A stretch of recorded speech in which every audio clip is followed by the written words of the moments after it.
Two Boeing whistleblowers died just weeks apart in 2024, both under suspicious circumstances, both tied to safety scandals, and both represented by the same law firm.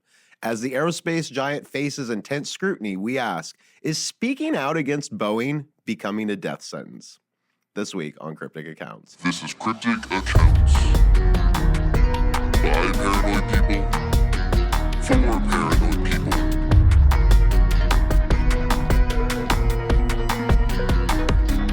Cryptic Accounts.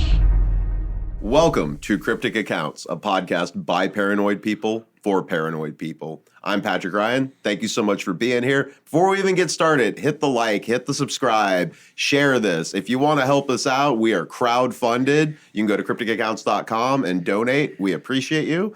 Yeah. Hi, Sam. Hey. How are you? I'm good. My allergies are kicking my butt. Yeah. Yes. You're doing so good. I'm trying. Dennis? Hello, sir. How are you? Good. How you doing? I'm doing good. This was not as much fun as usual on the research side. Pretty interesting. I remember when this happened, but I know very little about it. I knew some, and as I dug into it, it got way weirder than I thought. Not way weirder, but just, man, this might be kind of an evil company. Maybe.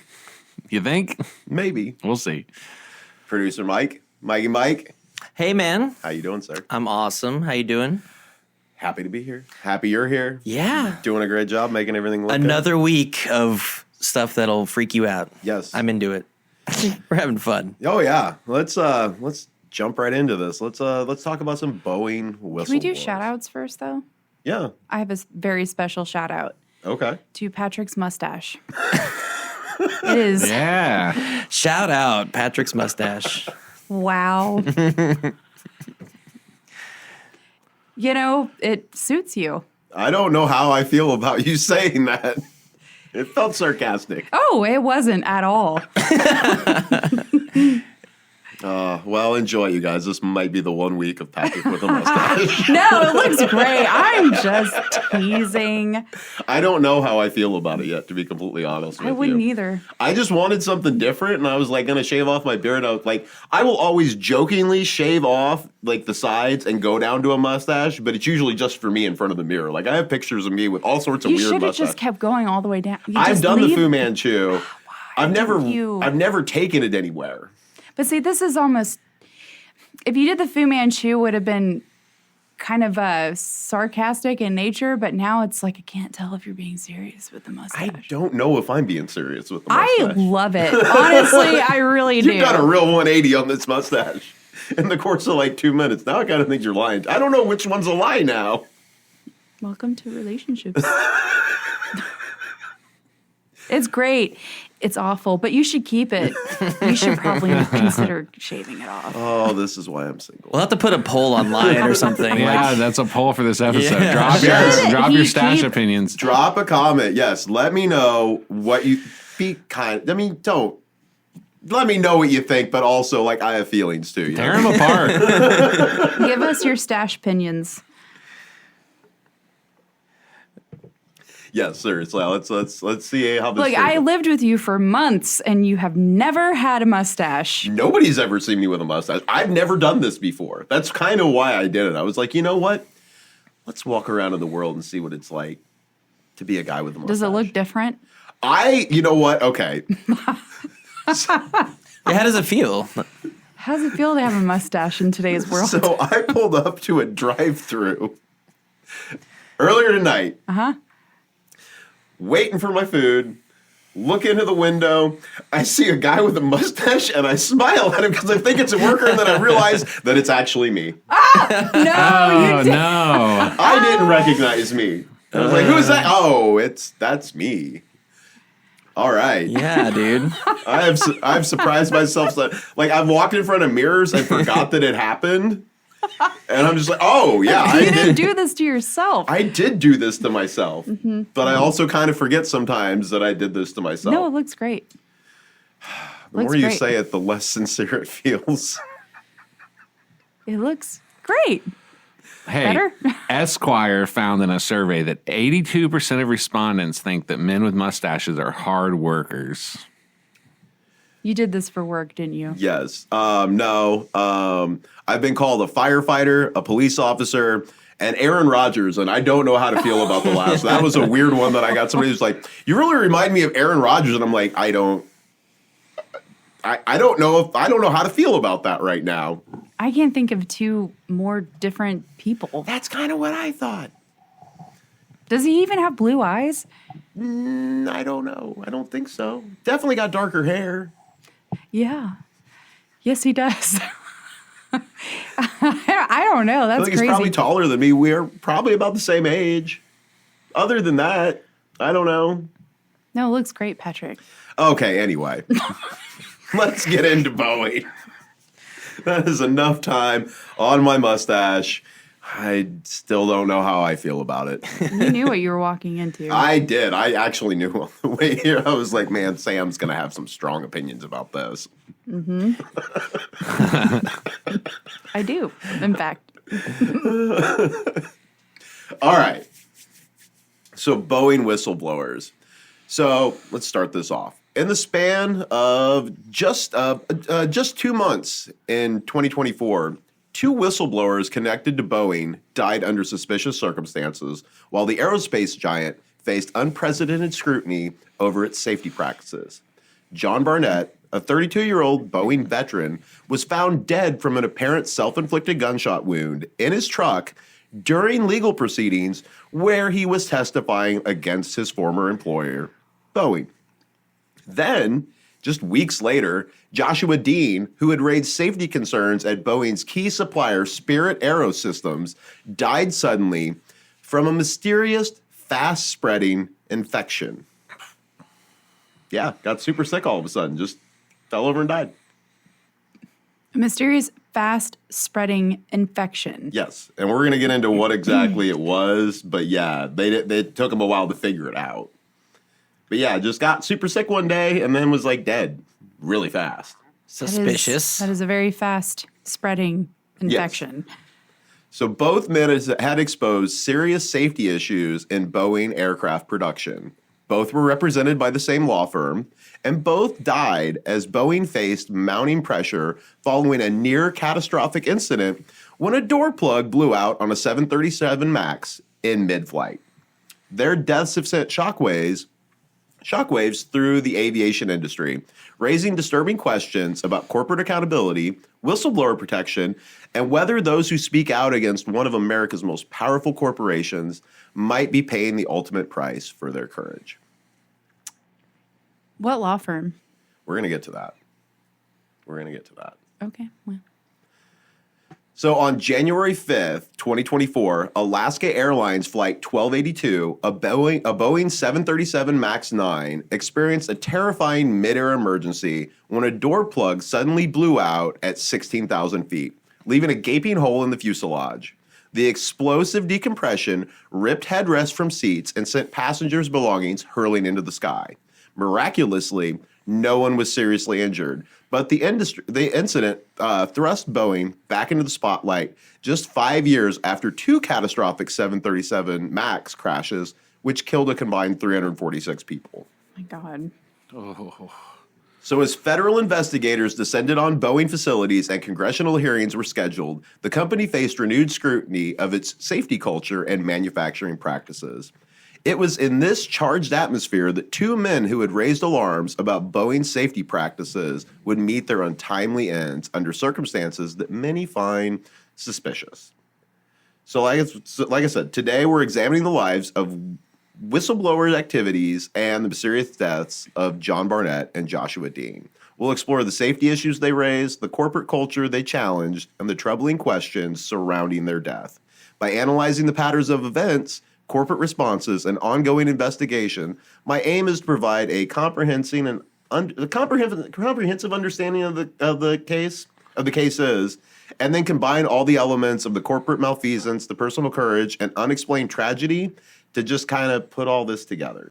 So, John Mitch Barnett dedicated 32 years of his life to Boeing, building a reputation as a meticulous quality control manager who took pride in his company's high standards. Born in 1962, Barnett joined Boeing in the mid-1980s, working his way up through the ranks to become a quality control manager. Colleagues described him as a thorough, detail-oriented, and deeply committed employee to passenger safety. For most of his career, Barnett worked at Boeing's facilities in Washington State. However, in 2010, he was transferred to the company's relatively new plant in North Charleston, South Carolina, which had opened in 2009 to build the 787 Dreamliner. This state-of-the-art long-haul aircraft represented Boeing's future, featuring innovative composite materials and promising greater fuel efficiency. So the North Charleston plant was different from Boeing's traditional manufacturing facilities. It was non-unionized, in contrast to the company's Washington plant, and had been established in part to increase production capacity for the Dreamliner, which had already faced significant delays. According to Barnett and other employees, the pressure to speed up production at this facility would ultimately compromise safety in ways that deeply troubled the veteran quality manager. So shortly after he arrives in South Carolina, Barnett began noticing troubling practices that he believed compromised the safety and integrity of the 787 Dreamliner. Among his most serious concerns were substandard parts installation. He reported that under pressure, workers were deliberately fitting substandard parts to aircraft on the production line. More alarmingly, he claimed that in some cases, defective components were even retrieved from scrap bins and installed on planes to prevent production delays. I'm never flying again.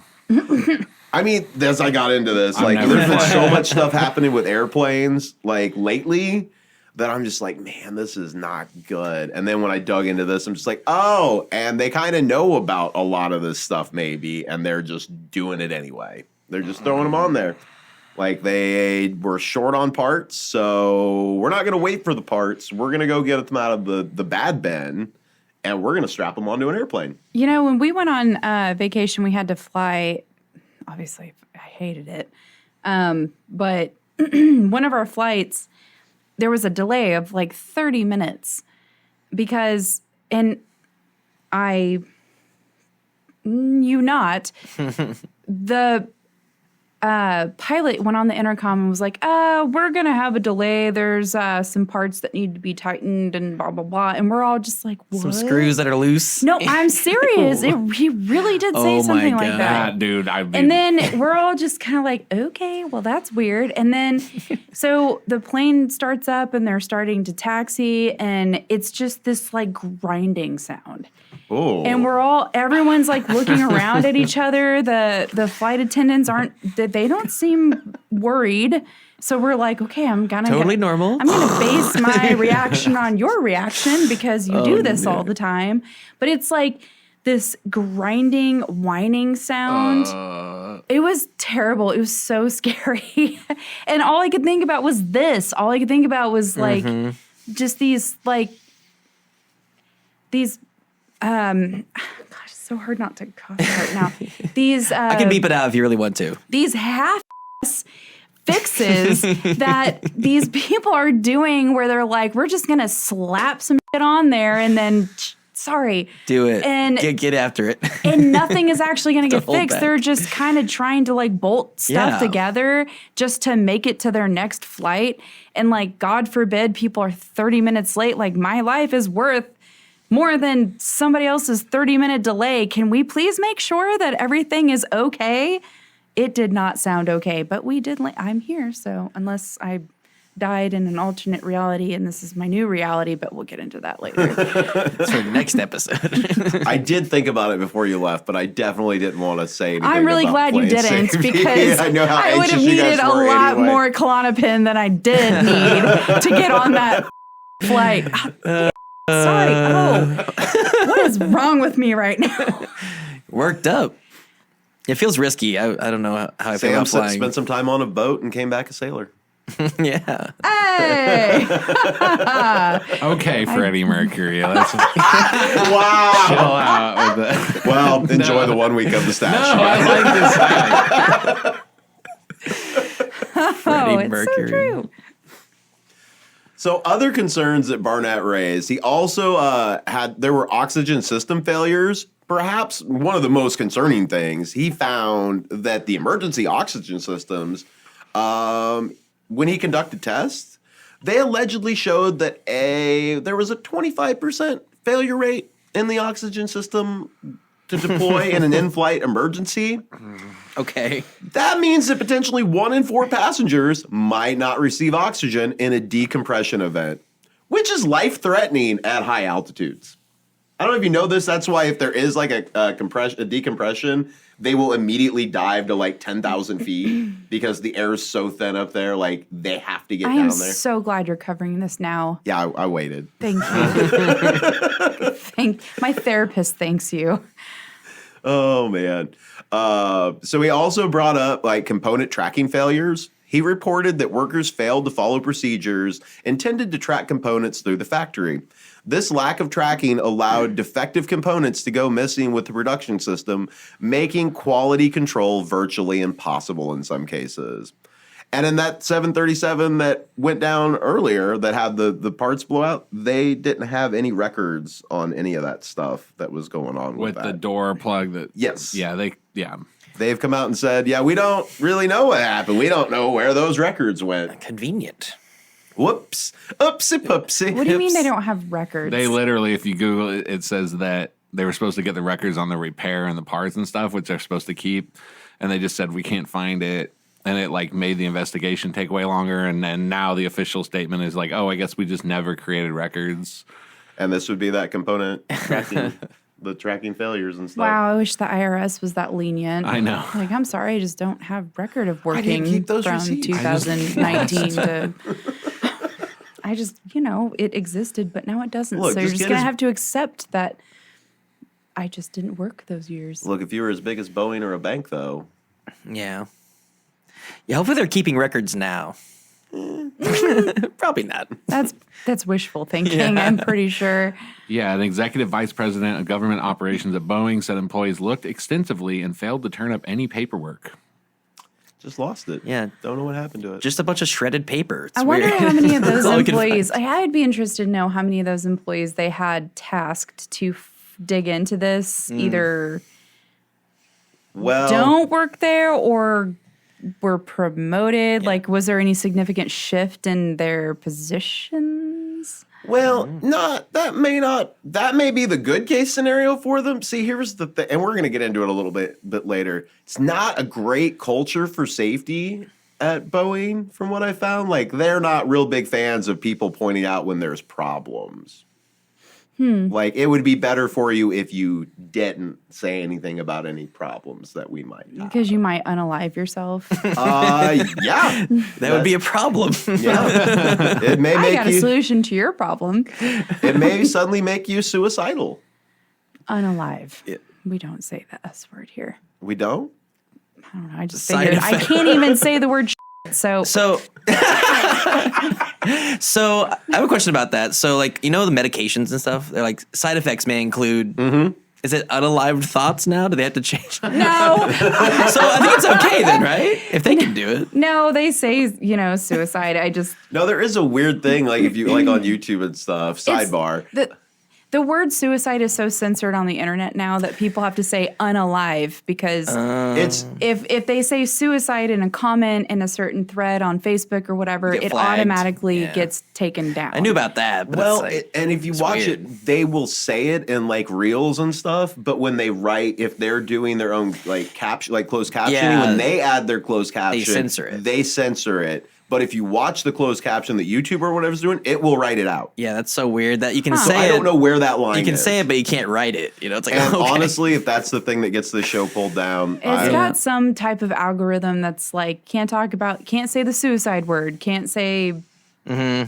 I don't know what else. Well, that's why we're censoring stuff. Is like you're trying to get, more views, and if the algorithm's going to take it down, then Why would it take down anything that has to or not do take with it down, but suicide? like make it hard to find. Shadow ban. Yeah. But yeah, I was just wondering about that. That's it. well, we're gonna find out. But yeah. Whistleblowing is that is a side effect though for that. Yes. But clearly. So underlying all these issues, though, was what Barnett described as intense pressure to meet production targets, which he believed led to rushed work and compromised safety protocols. He reported that the push to get new aircraft built meant the assembly process was prioritized over safety. So when Barnett raised these concerns to his managers, he claimed no action was taken. Boeing has consistently denied his assertions about safety compromises.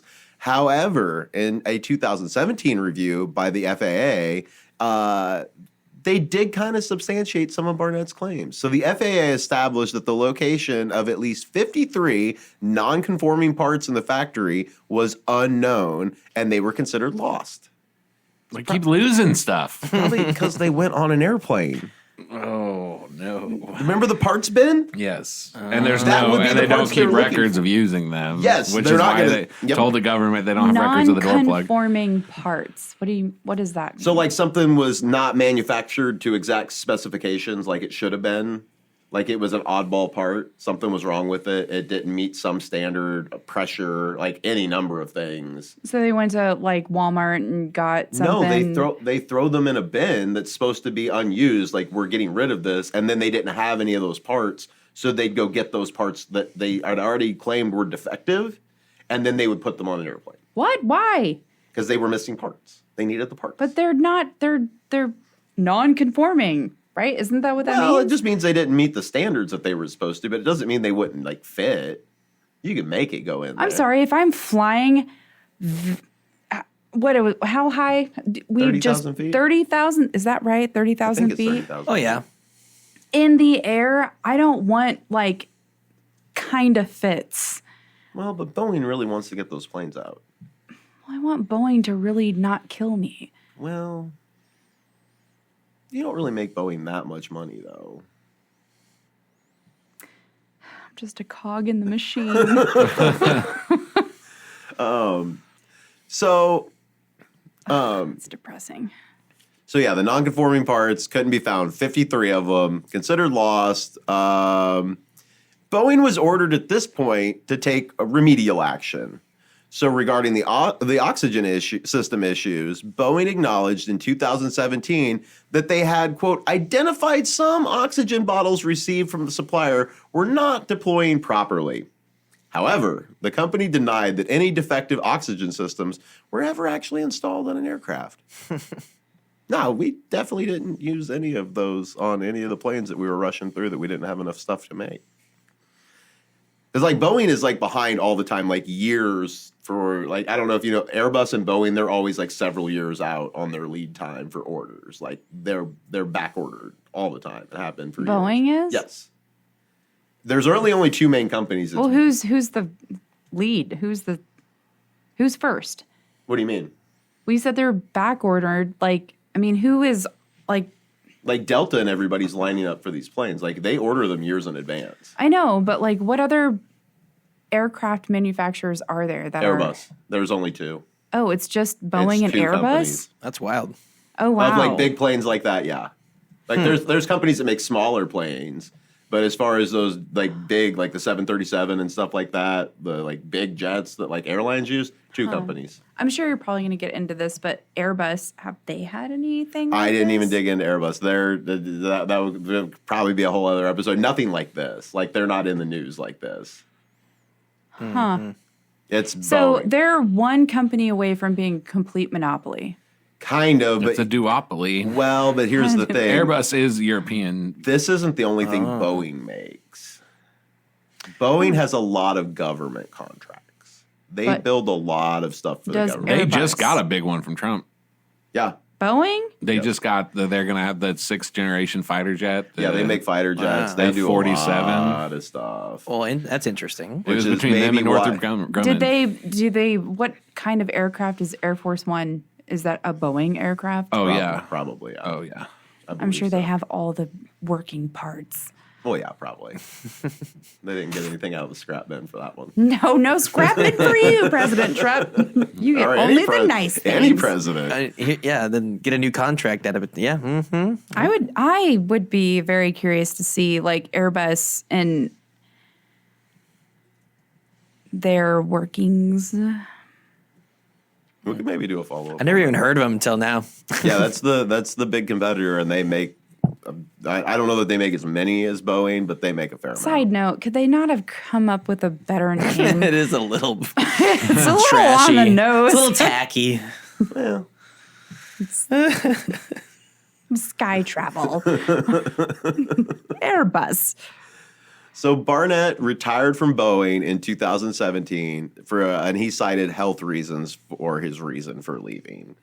By this time, he had repeatedly raised his concerns internally through proper channels, but felt his warnings were being ignored. After leaving the company, he took the extraordinary step of going public with his concerns. In 2019, Barnett broke his silence in interviews with the BBC and other news outlets. He detailed the safety issues he had observed and his frustrated attempts to address them within the company. His public statements came at a particularly sensitive time for Boeing, just 2 months after the second of 2 fatal 737 MAX crashes, again, that killed 346 people and had led to a worldwide grounding of that aircraft type. I don't know if you remember that in 2019. What aircraft type? The 737 MAX. Aircraft type. 737? Yes. Is that the most common? Well, that was the newest one at the time. And they kind of rushed through them because they had been behind on production. And they just started pumping them out. It was a big thing, with their stock and stuff when it was happening. Boeing was having a hard time in 2019 because they were everybody was waiting on this airplane. And, a bunch of them had been ordered, and they were way behind schedule. So they started cranking them out. They're still in that lawsuit, by the way. I looked that up. Really? Yeah. They almost settled it in December. Them and the Department of Justice had a plea deal, but the judge wouldn't accept it. Good for him. So following his public disclosures, Barnett initiated legal action against Boeing. His lawsuit alleged that the company had denigrated his character and hampered his career because of the safety issues he had pointed out. Boeing rejected these charges and maintained that Barnett had not been retaliated against for raising concerns. The legal proceedings would continue for years, with Barnett steadfastly pursuing his case against his former employer. By early 2024, the case had finally reached the deposition phase, with Barnett providing testimony under oath about his experience and the safety issues he had identified. In March 2024, Barnett traveled to Charleston, South Carolina for legal interviews connected to his lawsuit against Boeing. On Friday, March 8th, he gave a formal deposition in which he was questioned by Boeing's lawyers before being cross-examined by his own counsel. He was scheduled to continue his testimony the following day, Saturday, March 9th. When Barnett failed to appear for the second day of his deposition, concerns were raised. Inquiries were made at his hotel, the Holiday Inn in Charleston, where he had been staying during the legal proceedings. Hotel staff conducted a welfare check, and Barnett was subsequently found dead in his Dodge Ram truck in the hotel parking lot. According to reports, Barnett was found holding a silver pistol in his hand. The Charleston County coroner confirmed his death and stated that the 62-year-old had died from a self-inflicted wound. Police launched an investigation into the death. The timing of Barnett's death during the active legal proceedings against Boeing immediately raised questions. His lawyer, Brian Knowles, told the BBC that Barnett's death was tragic and later stated to other media outlets that he had known Barnett for 7 years and had never seen anything that would indicate he would take his own life. Boeing issued a brief statement, quote, "We are saddened by Mr. Barnett's passing, and our thoughts are with his family and friends." Wow. Yeah. So at the height of what he's doing, he's finally, he's been pursuing this legal action for several years. And then he finally gets to talk, and he says a lot of stuff about everything that's going on. And then the next day, dead. That's the day you're going to take yourself out, apparently. Is in the middle of the thing that you've been building to for years, that you're trying to get vindicated. They're not even trying to hide it anymore. That's it kind of looks that way a little bit. You know, I just Googled something. So the Boeing 737, out of all Boeing aircrafts have experienced the most catastrophic failures, meaning they crash. It's resulted in 5,779 fatalities and has 529 accidents. Wow. Whoa. Wow. Yeah, it is literally the aircraft that fails the most. Cool. It's just from the New York Post. In a damning 2014 video clip, several Boeing employees claim colleagues are on hard drugs, including cocaine and meth, while they work. Wow. What about DMT, though? One video secretly Get back to that. Blaming the drugs. They got to hit them production numbers, Dennis. Yeah. Ooh, go-go juice. They were raided in 2011 by the DEA for the. Holy. Whoa. This is like an ongoing. In 2022, Boeing blamed for murder-suicide of colleague in love triangle. Oh, well, actually, the 747 is lower compared to the 737. But still has a kill count. Oh, yeah. Oh, yes. Wow. Yes, it does. Oh. It says, it's important to note that while the 737 family has the most accidents in absolute terms, its safety record is still considered better than many earlier jet aircrafts.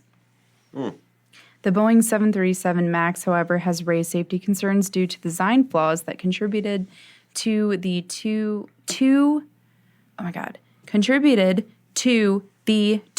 major crashes. That's the one that the lawsuit's still over. This says in 2024, the FDA discovered, quote, unacceptable quality control issues during an audit of Boeing and supplier Spirit. It failed 33 out of 89 product audits. Which Spirit is a company that spun off. So Spirit Aerosystems actually is a spinoff from Boeing. I'm serious. I'm not flying. I probably haven't flown for close to 10 years. I ain't doing it. Road trip. definitely not aircraft. We need a trip. bus or a van for our live shows. Yes. So Joshua Dean was 45, worked as a quality auditor at Spirit Aerosystems, which is a key Boeing supplier based in Wichita, Kansas. Hey. Spirit manufactures approximately 70% of the Boeing 737 structure, including the fuselage, the thrust reversers, and engine pylons. The company was formerly a part of Boeing, like I said, before being spun off in 2005. As a quality auditor, Dean's role was to ensure that parts manufactured by Spirit met the exacting standards required for commercial aircraft. His position gave him direct insight into manufacturing processes and quality control systems at one of Boeing's most important suppliers. So in 2022, while working at Spirit Aerosystems, Dean raised concerns about what he believed were serious safety issues in the manufacturing process. Specifically, he identified problems with improperly drilled bulkhead holes on parts for the 737 MAX. Now, the bulkhead, I don't know if you know, critical structure component that helps maintain the integrity of the aircraft fuselage. Improperly drilled holes could potentially compromise the structural integrity of the aircraft, especially under the repeated stress of thousands of pressurization cycles during an aircraft's operational life. So according to Dean, when he flagged these issues with his management, his concerns were dismissed. He alleged that raising safety issues was not welcomed by the company's leadership, who were under pressure to maintain production rates for the Boeing 737 MAX's program, which was attempting to recover from the lengthy grounding following the two fatal crashes in 2018 and 2019. So less than a year after raising his concerns about the improperly drilled bulkhead holes, Dean was fired from his position at Spirit Aerosystems. In a later interview with NPR, Dean suggested his termination was retaliatory. Quote, "I think they were sending out a message to anybody else. If you are too loud, we will silence you." Oh. Whoa. That's ominous. Yeah. So after his dismissal, Dean, like Barnett before him, decided to take legal action. He retained the services of the same Charleston, South Carolina-based law firm that represented John Barnett attorneys Brian Knowles and Robert Turkowitz. This connection would later become a point of interest following the deaths of both whistleblowers. Dean's allegations about quality issues at Spirit AeroSystem gained additional credibility in January 2024 when the door plug blew out of that Alaska Airlines Flight 1282. While the specific cause of that incident was still under investigation, it focused attention on manufacturing qualities at both Boeing and its suppliers. So, to update that a little bit, since January of last year, when that door plug blew out, a preliminary NTSB report later revealed that 4 critical bolts intended to secure the door were missing at the time of the incident. Boeing's records indicated the door plug had been removed and reinstalled without the bolts before delivery. Whoops. Put it back in without them bolts. While the investigation still remains ongoing, including a public NTSB hearing held in August of last year, the findings so far have intensified scrutiny of manufacturing practices at both Boeing and Spirit, adding weight to the concerns whistleblowers like Dean had raised long before that near disaster. So on April 30th, 2024, just 7 weeks after John Barnett's death, Joshua Dean died unexpectedly. According to reports, he succumbed to what was described as a sudden, fast-spreading infection. The nature of this infection was not immediately specified, adding to the mystery surrounding his death. At 45 years old, Dean had been in apparently good health before the rapid onset of illness that claimed his life. The sudden and unsuspected nature of his death, combined with the vague description of the cause, immediately raised questions, particularly coming so soon after the death of another Boeing whistleblower represented by the same law firm. Now, Spirit AeroSystems spokesman Joe Buccino called Dean's death a stunning loss and said the company's focus was on his loved ones. Which is, I don't know how to take that, honestly. Like, God. It's like a threat. I mean, it kind of does a little bit, right? When asked about Dean's allegations and the circumstances of his death, Buccino insisted that Spirit encourages employees to come forth with their concerns and that they are then cloaked under protection. And that's Joe's, he's quoted on that. So the deaths of Barnett and Dean occurred against a backdrop of long-standing concerns about Boeing's corporate culture, particularly regarding safety and quality control. Multiple current and former employees have described an environment where production goals often take precedence over rigorous adherence to safety protocols. Ed Pearson, a former senior manager at Boeing's 737 factory in Renton, Washington, left the company in 2018 and later created the Foundation for Aviation Safety. He had tried unsuccessfully to get Boeing executives to shut down production of the 737 MAX before the 2 crashes in 2018 and 2019. In April 2024, Pearson testified before Congress about what he called a criminal cover-up by Boeing leadership. Quote, "It's an unstable company right now from the top to the bottom," he told the New York Post. "Senior corporate leadership is so fixated on not admitting the truth that they can't admit anything." Ooh. Another Boeing whistleblower, Sam Selapore, testified before the Senate Homeland Security Committee in mid-April 2024, and during his testimony, he recounted raising a safety issue in a meeting at a Dreamliner factory, after which his boss allegedly said, quote, "I would have killed anyone who said what you said if it was from some other group." Wow. Whoa. This kind of language suggesting potential violence against those who speak out has been reported by multiple Boeing whistleblowers over the years. So again, that was in mid-April. Our 2 whistleblowers, Barnett had just died. Dean had just died. Dean had just died. What are the... Barnett died and then Dean died. What was the... 7 weeks apart. 7 weeks. 7 weeks. Wow. Okay. So the concerns raised by Barnett, Dean, and other whistleblowers did not occur in isolation, but against a history of safety issues at Boeing that had hardly damaged the company's reputation. The most devastating of these were the two 737 MAX crashes, Lion Air Flight 610 in October 2018, and Ethiopian Airlines Flight 302 in March 2019. These accidents, which killed a total of 346 people, were linked to design flaws in the aircraft's maneuvering characteristic augmentation systems. Subsequent investigations revealed that Boeing had failed to adequately inform pilots about the system and had pressured regulators to minimize training requirements. The 737 MAX was grounded worldwide for 20 months following the second crash, costing Boeing billions of dollars and severely damaging its reputation for safety. The company eventually agreed to pay $2.5 billion to settle a Justice Department criminal investigation, admitting that employees had misled regulators about the safety of the MCAS system. More recently, in January 2024, the door plug blowout on Alaska Airlines Flight 1282 brought Boeing's safety culture back into the spotlight.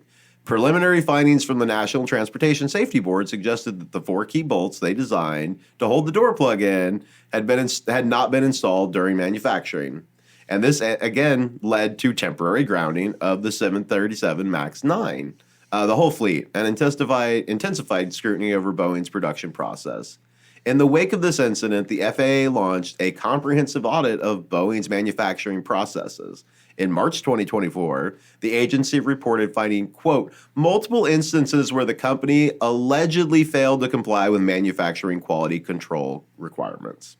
It was in this context of intensified regulatory scrutiny and public concerns that both Barnett and Dean died within weeks of each other. That's crazy.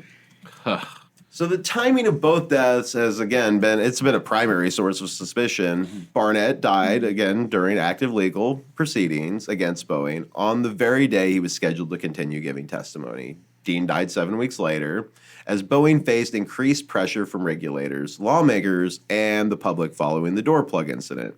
Both deaths occurred during a period of particular vulnerability for Boeing. Let me tell you what I mean by that. So the company had announced a $355 million loss in the first quarter of 2024. CEO David Calhoun had announced in March that he would step down by the end of the year. Congressional hearings were underway featuring testimony from Boeing whistleblowers, and the FAA had imposed production limits on the 737 MAX and was conducting extensive audits of Boeing's manufacturing process. So the clustering of 2 whistleblower deaths during this critical period has fueled speculation about whether they were truly coincidental. Another element that raises concern is the connection between Barnett and Dean. Despite working for different companies, Boeing and Spirit Aerosystems, and focusing on different aircraft programs, the 787 Dreamliner and the 737 MAX, both men were represented by the same law firm, Charleston-based attorneys Brian Knowles and Robert Turkowitz. Now, this connection has led some to wonder whether there could be a targeted effort to silence those represented by this particular law firm, which has been active in whistleblower cases against Boeing. The specific circumstances of each death have also contributed to suspicions. For Barnett, questions include, why would he take his life in the middle of giving testimony he had fought for years to deliver? His lawyer's statements that he had never seen any indication Barnett was suicidal, the location of his death, which was in the truck in a hotel parking lot during a critical phase of that legal case. Dean, the vague description of a fast-growing mystery infection in an otherwise healthy 45-year-old man, the sudden onset and rapid progression of the illness, the lack of specific details about the nature of the infection. So the deaths have generated significant speculation on social media platforms, with many users expressing skepticism about the official explanations. As noted in a Slate article from May 2024, quote, social media has been abuzz with opinions along with raised eyebrows and WTF emojis, following the unexpected death of a second person who had been publicly critical of the safety of Boeing's airliners. Cyber satirists are asking what is more dangerous, being a Boeing whistleblower or flying on a 737 MAX. That's pretty good.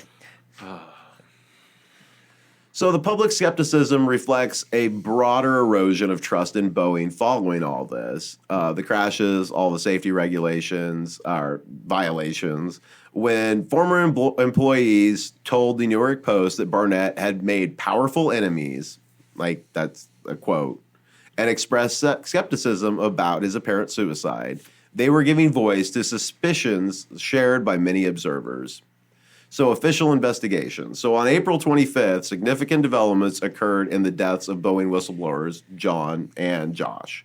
The Charleston police, like I said, decided, I don't know if I said this or not yet, they decided in May, definitively Barnett offed himself.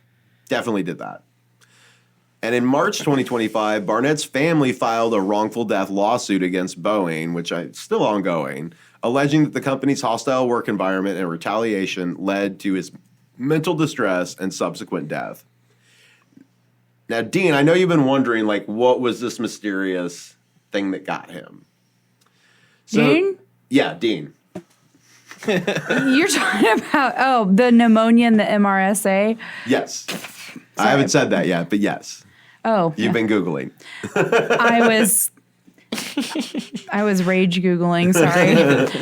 So, again, Dean died in May 2024 from a sudden and aggressive MRSA infection, which is methicillin-resistant Staphylococcus aureus.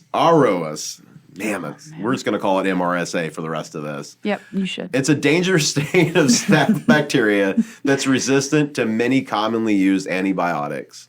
So MRSA can live harmlessly on the skin or in the nose of healthy individuals, but when it enters the body, especially through cuts, surgical wounds, or medical devices, it can cause serious infections. In Dean's case, the infection progressed rapidly, spreading throughout his body. He developed severe pneumonia, an infection of the lungs that can restrict breathing and oxygen flow.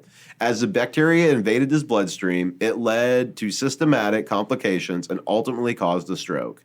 MRSA is particularly dangerous when it reaches vital areas like the lungs or brain because it doesn't respond to standard antibiotics typically used to treat bacterial infections.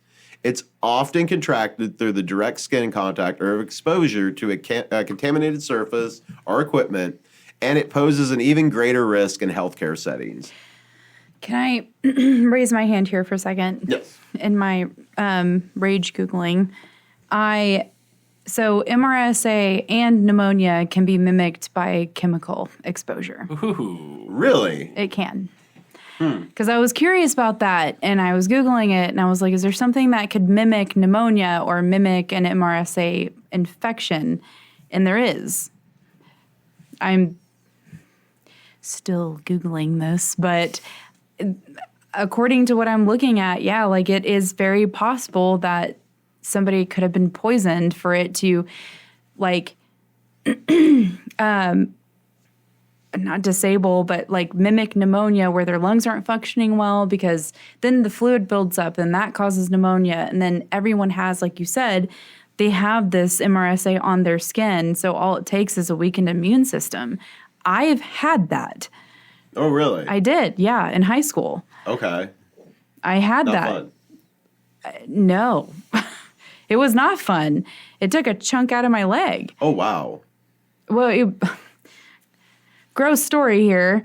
It was because I was a water girl in a disgusting high school football team's locker room. And I'm assuming that like I had just recently shaved my legs or something, and I had an open like cut, and I was gathering their sweaty, nasty, gross stuff to like, you know, because I'm a woman and this is my job, apparently.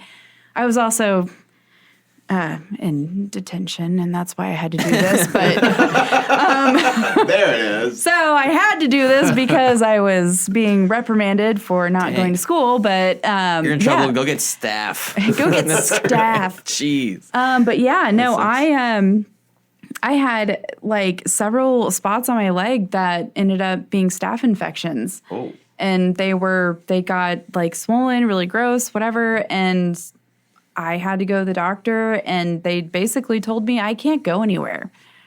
They're like, we're gonna they had to drain it, they had to whatever, and then wrap it, and they're like, you can't.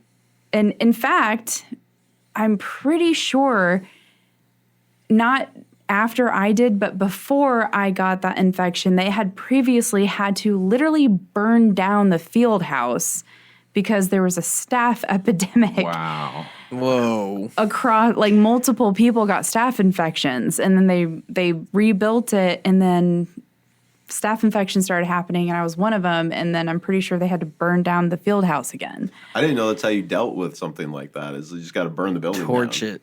Well, I don't know. I mean, I never looked into it. That could just be complete rumor, but I just know that that was towards the end of the school year, and I just never went back. But there's chemicals that will mimic something like pneumonia and stuff? It can mimic the symptoms of it. So unless like somebody's actually testing, then Isn't that like a thing with like antifreeze? I think some of like there's actually some stuff. actually part of it's cyanide. It's like a low dose, slow cyanide You just get poisoning, sick and weak. Yeah. and it starts slowing down your functions, and then you start building up fluid in your lungs, Terrifying. and your immune system That's weakens. what the antifreeze thing does? Antifreeze, actually, yes, antifreeze and cyanide. It's just like a slow, which I'm thinking like, maybe we shouldn't, like kill someone and make it try to look like, a suicide, because we're not going to get away with that twice. Like, we're going to have to make this look at least kind of natural. Well, they kind of saw the blowback from the first one. They're like, all right, maybe that was a little too brazen to go that route. You're so let's- crazy. Dude. I don't know. This is obviously just complete. We're speculating, and all this is for entertainment, obviously. Yeah, it's just really interesting because I'm looking into that right now. because this Allegedly is, on all of this. Allegedly, Chris. Yes. So, so you can get it from equipment and healthcare. So his sudden decline in death, reportedly within days of showing these symptoms, reflects just how aggressive this lethal, if that's what it is, this MRSA can be if it's not caught and treated in time. Now, much the same, no foul play suspected in this. Reports all indicated that Dean's death resulted from natural causes. Now, attorneys Brian Knowles and Robert Turkowich emphasized the importance of thorough and transparent investigations into both deaths to provide closure for the families and to ensure that potential whistleblowers are not deterred from coming forward. I think that message has already been sent, though. Because these developments underscore ongoing concerns about corporate accountability and whistleblower protection within the aviation industry. So, Boeing has maintained relatively limited public response to the deaths and speculation surrounding them both. Regarding Barnett, the company issued that brief statement expressing their sadness at his passing and extended thoughts to his family and friends. I'm starting to see a pattern, Patrick. What? What? Something happens and oh man, We're so sorry that happened. Oh, we were really wanting you to testify against us. It's so sad you're not going to be able to tell them all the stuff. How unfortunate. Yes. Yes. I mean, it is. So when asked about the public speculation that whistleblower deaths might be linked and a result of their criticism of Boeing, a company spokeswoman, Jessica Cowell, declined to comment. However, Boeing did state that OSHA had determined Barnett was not retaliated against, which I didn't even know OSHA got involved in stuff like that. That's like safety stuff. Yeah. I didn't know that. Okay. When I saw that, I'm like, I've known about OSHA. I've never heard about them being involved in like retaliatory stuff. I guess because it was a safety concern they were involved. Yeah. Work safety stuff. Yeah, I mean, I guess. They weren't wearing their hard hats. That's what I'm saying. That's what I think big when I deal. think of OSHA, not so much Especially like. when he, Yeah, you're going to want those around here. Yeah, Things seem to happen. Yeah, if you're going to aim a pistol at your head. I mean, you can't, wear your Jeez. hard hat if you're going to unalive yourself. Yeah, Safety first. that's right. At least if you do that, OSHA won't have to get involved. They won't have to go through all the things. He had a hard hat on. All the regulations, man. Gosh, man, we're terrible people. So when Boeing is allegedly terrible people. Allegedly, Chris. I feel like I really need to be throwing this allegedly in here Yeah. way more than I have been. pepper that in more. Listen, I have a life and children. Please don't unalive me. This is one of the first episodes I've researched, and I'm like, oh, this is like actually kind of dangerous a little bit. Yeah, careful, man. There's so many people talking That's kind about of the this other right thing. now, It's like though. we're not breaking any of this. Like this has been in news headlines all over the place. So I feel like we're probably a low target. None of us can go work for Boeing. If we though. no, It's hell okay. no. If I was Dang. really hopeful for a career at Boeing. man, I was really hoping to do that. I mean, they gotta need like media people or something, right? I just want to go out there on the strip and just like wave my little wands around. Well, that you can just do for the air. Like you can just do that for an airport. Probably volunteer. I do it on my own outside my backyard. Just because. You're like, you can buy the lights on Amazon. Nobody can stop you. It's not illegal or anything. I'm not going to get arrested. You look so crazy. That's okay. So when Boeing's making these statements, like, where are they doing this at? To reporters? Yes. On X or something? Like, I think it's mainly like they've been getting like it's been like press conference sort of. okay, stuff. cool. Is this the same type of whistleblower stuff that is protected from the last time we talked about this? Ooh. Because I would remember assume you they have- said that they had this certain like steps they had to take to be qualified as a whistleblower. I don't think that's the same with corporate whistleblowing. Just Instead government. of I government believe that was what whistleblowing. Dennis was talking about last week was government. Someone whistleblowing. Google that. Is it different? Because Are you working on So a that? corporate whistleblower is covered by laws like Sarbanes-Oxley and Dodd-Frank, especially if it involves fraud, security violations, or safety concerns. You can report internally or to federal agencies like the FAA or OSHA. I don't think you got to get a senator involved for it though. Because wasn't that the thing? with- Government whistleblower falls under the Whistleblower Protection Act, the ICWPA.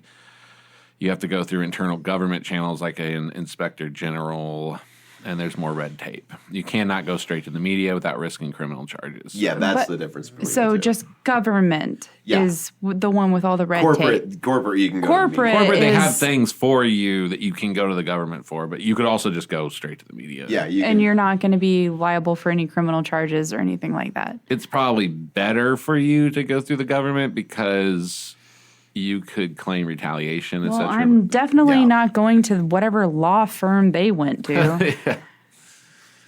which I thought I put it in there, but maybe I didn't. Maybe I didn't put it in there. I wrote down law firm. I was saving it, and then as we moved through this, I'm like, did I not write it down? I bet I could do a quick googly goo. I think Dennis is doing it. He's a lot It's on faster. It's than me. Knowles and He's typing Turkowitz. like They were the represented by wind. Brian Knowles and Robert Of Turkowitz. course, Yes. you already had that. Ah, Brian who? Brian Knowles and man, I just blanked on Turkowitz. Brian with a Y or an I because it an I. matters. It's an I. Figures. Does it? sure. Which I literally just saw on the Wikipedia that it said Knowles and Turkowitz. Turkowitz told the media that That's a fun name to say. no one could believe the suicide, and they didn't believe he was suicidal. But at the time I didn't know what those names were, so I didn't speak up. Oh yeah, I was like, "Who are those people?" that's the lawyers. Now we know. And maybe it's just their names for the law firm. I feel like there was a lot, and I thought I wrote it down. So but they were with the same law firm, though. Yes. Man, that is not a good look for them. Those two guys represent a lot of whistleblowers, just in general. That actually doesn't seem. like, I mean, lawyers have suspicious to me. specialization. Okay, Yeah. so I want to know, with this law firm, how many of their clients have reached a premature demise? Look, not as many as made it through the case. But here's the And thing. I think that's the I still important think part. it's important Much to like know. getting on Even if a it's- 737 Max. Most of the people make it. So it's a gamble. I mean, life's a gamble. I'm Brian and whatever the hell. Turkowitz. Turkobits. Knowles and Turkowitz. Turkabits. Turkey bits. But even if a fun day. there I'm was Brian and Turkey Bits. Go ahead, Dennis. well, even if there was a lot of people Sorry, that disappeared, you're fine.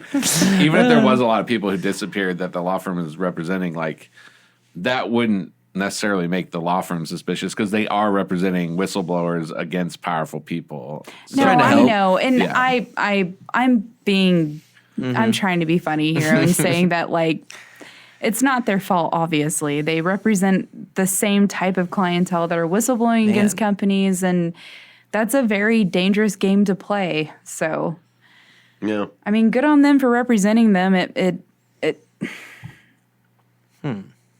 It's not their fault. Although Brian and Turkey Bits is a really cool name. Turkey Bits. Yeah, they should get like their clients some therapy or something. I don't know. Like this is clearly a stressful situation. Oh yeah. Gosh, I would need therapy. I don't know. Or security. Can you imagine all the things that Security would they actually know? probably be more helpful. All the things they know that they can't talk about. Oh yeah. Yeah. So OSHA, like I said, Boeing states OSHA determined Barnett was not retaliated against, and OSHA also determined that the company's own analysis found that the issues he raised, Barnett, quote, Sorry. The Turkey Bits got me. it just now got Such a you. delayed reaction. Holy it's crap. So good. It's so stupid. Did you just now get that? Oh, I got it. This is funny. This is certainly a special episode. Can we name this episode Turkey Bits? Oh, new band name. Oh my god. Okay. Get Sorry. it together. I'm so sorry. I got it. You I'm good. professional. I'm good. Yes. Don't fire me. Man. So again, with OSHA found he wasn't retaliated against, Barnett wasn't retaliated against, and Boeing's own analysis found. Now again, this is Boeing analyzing all this. Quote: the issues he raised did not affect airplane safety, Okay. in spite of all the safety issues that we've just talked about that were found to be true. Boeing still saying, no, there wasn't any of that. Boeing has consistently maintained that it encourages employees to speak up when issues arise, and that retaliation is strictly prohibited at the company. Yeah, okay. However, this assertion has been challenged by multiple whistleblowers who claim they did face various forms of retaliation after raising safety concerns. So perhaps the most troubling aspects of these deaths is their potential chilling effect on other Boeing employees who might otherwise come forward with safety concerns. According to the New York Post, at least 10 more whistleblowers were reportedly preparing to speak out about Boeing issues as of May 2024. Mm-hmm. We haven't really heard from... I found that very early on. There's in this one episode. other guy. Yeah. There is one other... 10 more? There were, and then people started dying, and then not so much now. Can't kill them all. Well, I mean, I guess you it's could. a big company, and they got a lot of money. I don't know. This whole thing is just sad and depressing because everyone knows. Yeah. Everyone knows. They're not even really being that creative and hiding it. It's like everyone knows and just accepts it. Like, I just got on a Boeing plane to go on my vacation. Yep. And they're like basically a monopoly in America, so there's no... Yep. Like, man, that is... And again, super in bed with the government. Like, they make so much of our defense stuff. Like, they do so much. Like, Are you getting into that? What else Boeing does? not on this episode. They're going to come up in some other research I've been doing, though. I would be really interested to know what Boeing manufactures other than just A lot of fighter airline. jets, weapons, stuff like that. Big stuff. What about Airbus? Do they do any government? I don't think for America. No, They they're- are Yeah, they're a EU-owned European company. So Airbus is a European company and Boeing is a domestic company? We use, like, for military stuff, we use, like, Northrop Grumman, Boeing, Lockheed Martin. They're all American that own the company. Yeah. Man, so it is a monopoly. It's like, it really is. Yeah, essentially. So you really have no choice. If you want to fly, you're going to be flying. Well, and even if you're an airline, like a Delta or somebody who wants to stop using Boeing, you've now got to go get in the back of the line at Airbus, who has as long of a lead time on new airplanes. Like, it's not like you can just drop Boeing and then go tomorrow and buy a similar jet tomorrow. Like, you're going to be several years out. Man, this is... Which creates other safety concerns because you're using those planes all the time and you're replacing, like, you're planning these replacements. This is such a good opportunity for someone that has the capacity to manufacture aircrafts, like to just get into this game. You know how expensive of a game Oh, it is I know to it get is. into? And the first person I thought of, Elon Musk, and I hate him. Yeah, I was like, he went around NASA and did SpaceX. No, he just noped across the aircraft thing and went straight to rockets. He's trying to get out of here. Have you heard what's happening here? Elon Musk is an alien. Go to Mars. Let's go to Mars, dude. Have you heard the way he talks? It's like the first time he figured out how to talk with teeth all the time. Wow. Sam coming in hot. So the attorneys representing Barnett and Dean expressed concerns that their deaths might deter other individuals. Quote, what we don't want to happen is the deterrence of whistleblowers, Knowles told Slate after Dean's death. Whistleblowers play an important role in the safety of society. This concern was echoed by Taylor Smith, a former Boeing whistleblower who had sued the company 2 decades earlier, also over defective parts. I just Googled Taylor Smith. Also, a famous pop star says she's worth $1.6 billion dating Travis Oh my God, Kelce. shut up. I thought this...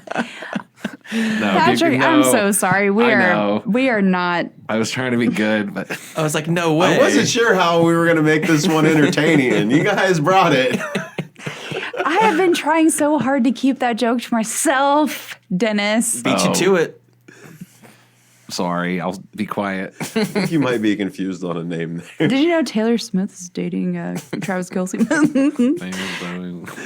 So after learning of Dean's death, she received a text from her ex-husband suggesting it could have been her. She agreed, telling Slate, quote, "I thank God every day that we didn't have something like that happen to us."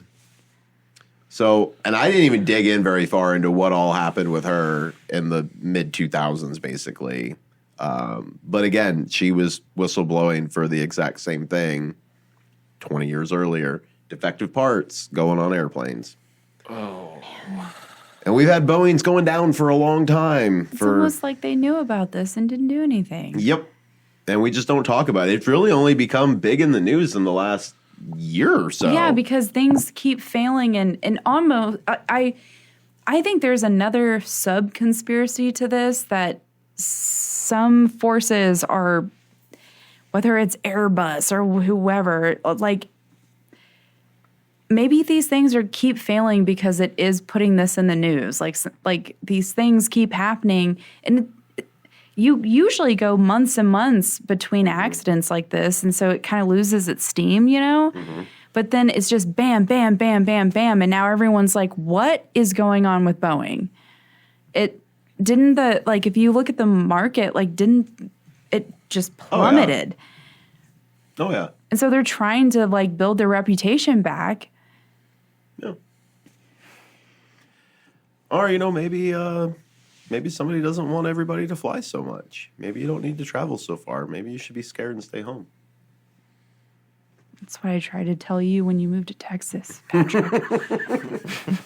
So in April 2024, Boeing engineer and whistleblower Sam Salapur testified before a Senate subcommittee expressing fear for his safety after raising concerns about the company's manufacturing practices. He alleged that Boeing prioritized production speed over safety, leading to significant defects in aircraft assembly. So all these people are just saying the exact same thing. He described a culture where employees who reported issues were, quote, ignored, marginalized, threatened, sidelined, and worse. Murdered? Worse. I mean, he's saying this in Allegedly. Allegedly, yeah, Chris. allegedly. He's saying, that's him saying it in April 2024. So all this has just happened with Dean and Barton. Like, specifically, he reported observing workers using excessive force to fit misaligned parts on the 787 Dreamliner and 777 Dude, aircraft. it's like that freaking. Just trying to fit a. It's just a little rattle when you're taking off. It's no big deal. A little squeaky squeak. I'm going to look up what type of aircraft I flew off on, and I'm going to. Yeah, you should. Yeah, now that it's over, let's Now that it's over, I can talk about this. Terrified you can be. How in danger were you? How close were you to death? You were so close to having an all-man show. He claimed that after reporting these safety concerns, he faced retaliation from his supervisors, including threats and exclusion from meetings. So they just stopped inviting him to meetings, and then they threatened him some. He didn't get super descriptive on what the threats were. But, I mean, based on the other things we've heard, I mean, they told that one guy, I think it was him. Hold that one. It was him that got told, like, if you were anybody else, like, you'd be dead, basically. So following the deaths of fellow whistleblowers John Barnett and Joshua Dean, who had also raised concerns about Boeing's safety, or aircraft safety, Salapor's apprehensions intensified. He stated that he feared physical violence after coming forward with his allegations. The fear among whistleblowers like him represents a significant threat to aviation safety, as it may prevent critical safety concerns and information from reaching regulators and the public. Ensuring a culture where employees can report concerns without fear of retaliation is essential for maintaining the integrity and safety of aircraft manufacturing operations. So the deaths of Barnett and Dean and the safety issues they raised highlighted potential gaps in regulatory oversight of aircraft manufacturing. Despite the FAA's mission to ensure aviation safety, both whistleblowers identified serious issues that they claim were not adequately addressed through normal regulatory channels. The FAA has also been faced criticism for its relationship with Boeing, particularly its practice of delegating much of the certification process to Boeing employees. Industry capture, man. Industry capture. Yep. I mean, they've been around so long. They have so much of a market share. I mean, who do you think works at the FAA? It's got to be people who worked at Boeing, essentially. Oh, back to Sidney Gottlieb from MK Ultra, where he got to decide how the weapons, the psychological weapons and stuff, the poisons and all that, that he was making, how they could be ethically used. It's kind of a running theme here with our government is let's have somebody have like crazy like power and control over things, and then let's also let them police themselves. Yep. Because that's the best policeman, is when you can watch what you're doing and then decide what's right or wrong. They do that because, well, I mean, who else has the expertise? You know what I mean? Like, where are you going to get the people from? You get them from the companies, because that's who knows about the industry and the. I'm not saying it's good. I'm just saying it's one thing that happens with our big regulatory state is you're always going to have people from companies moving in and out of government, because they're the ones who know about things. Yeah. I get it. It's just there's a very obvious set of problems there that I don't know how we work around that, but this is definitely not working well. No. So that organization, the Boeing group that like monitors Boeing, is the Organization Designation Authorization, the ODA program. Critics argue this creates, like we said, a conflict of interest, and these employees report to Boeing management while simultaneously representing the FAA's safety interests. So they're still kind of at Boeing even while they're doing it. Oh, man. Like, it's not like they're former employees. Like, they still kind of, like, they're going to Boeing management to talk about it. Like, they're basically employees still. So following the 737 crashes, Congress passed legislation to reform aircraft certification processes, but questions remain about whether these changes have been sufficient to address the underlying issues in the regulatory system. The cases of Barnett and Dean also raised profound questions about corporate accountability in the aerospace industry. Boeing is not just any company. It's a cornerstone of American manufacturing, a major defense contractor, and one of only 2 major commercial aircraft manufacturers globally, like I said. Boeing's massive role in the U.S. economy and national defense creates a complicated dynamic when safety concerns emerge.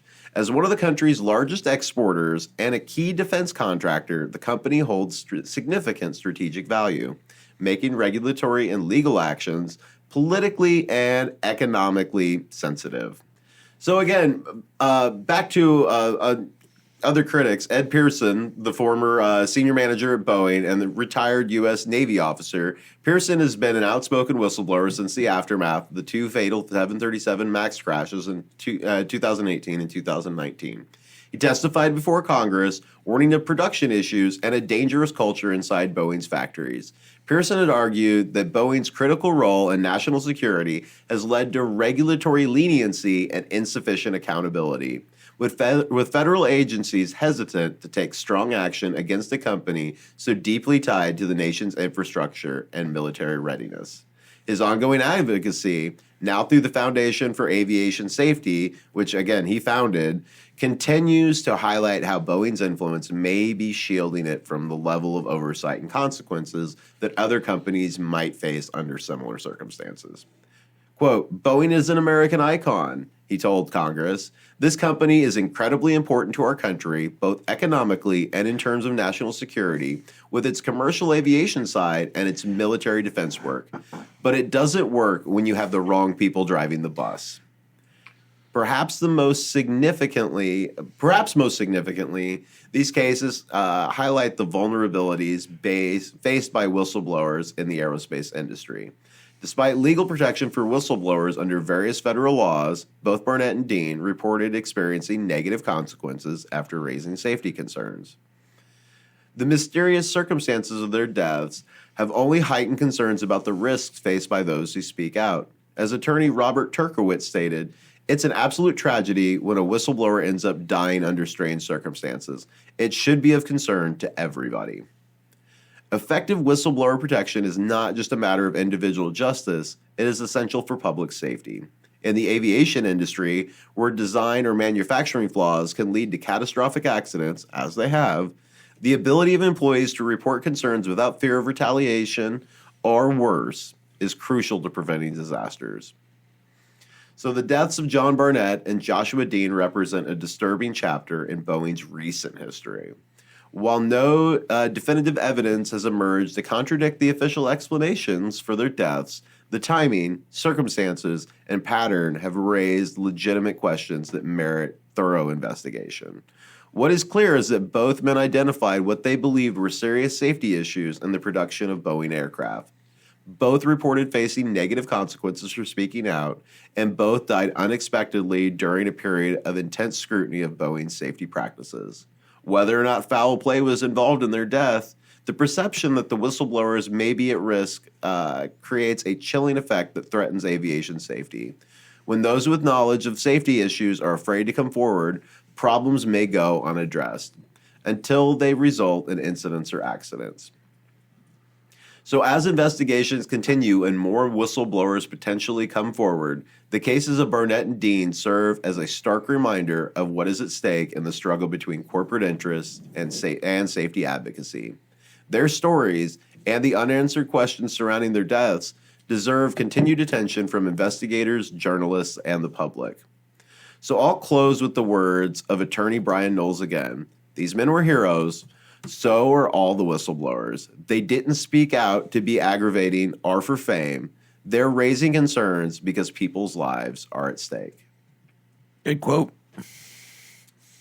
Good stuff. Any closing thoughts? You're over there pecking away. No, I just want to say that I did research this, and in fact, the plane that was grinding and sounded really terrible was a 737. Ooh, you almost died, Sam. Sounds like it. Sounds like you almost died. It was a Boeing 737. That's the one that sounded like it was about to fall apart. Wow. Might have been missing a few bolts, or maybe some stuff was just kind of forced in there. Oh, no, like I said, they literally said, we have to screw in some stuff. They're doing some maintenance. Like, you know that sound when you're landing and the landing gear comes out. Mm-hmm. That's what it sounded like for like 20 minutes, but with grinding and we're taxiing. Oh, that seems like a problem. Yeah. I'm really glad I didn't die though. Or maybe I did. I'm pretty sure you're here. Am I? I mean, Is any of this real, guys? I mean, I don't know. I don't know anymore. I'll tell you know. what's real. That mustache, baby. Oh Hey, yeah, bazinga! that is a real mustache. Oh, You man. better keep it. That's my This chat is gonna blow up Yeah. with that's my mustache Inception supporters. totem. I'm curious to see how As long as his what the mustache reactions flutters. I know I'm still in reality. I want you to grow it out more and get like twirly at the end. I want you to just go You all can in. pull it off. Just go crazy with it. Yeah, You could. just go all you're, in. You're halfway. You're 80% there. Could let it go a little further. We might get weird with this. We'll see. Thank you all so much for listening. Again, like, share, subscribe, follow us Facebook, Instagram, TikTok, everywhere. Viewer supported show. It is a viewer-supported show. You can go to the Patreon. Find us there. YouTube. Can't forget the YouTubes. Oh, yeah. I mean, they're- If you're watching this, I guess you know yes, that already. they know that already. Yeah. Fair. For the audio listeners. Yes. And yeah, on Rumble as well. You can go to crypticaccounts.com, get everything there. All the links for everything are there. And until next time, stay vigilant, cryptics. Be suspicious. Everything isn't as it appears. Cryptic Accounts is a fan-funded show brought to you by you. Please visit crypticaccounts.com to find out how you can help support the show. Your hosts are Patrick Ryan, Dennis Cheney, and Sam Roach. The show is produced by, and the theme music is written by, Michael Kruger at Birdseye Music.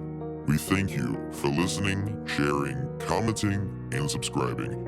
We'll see you next week. Stay paranoid.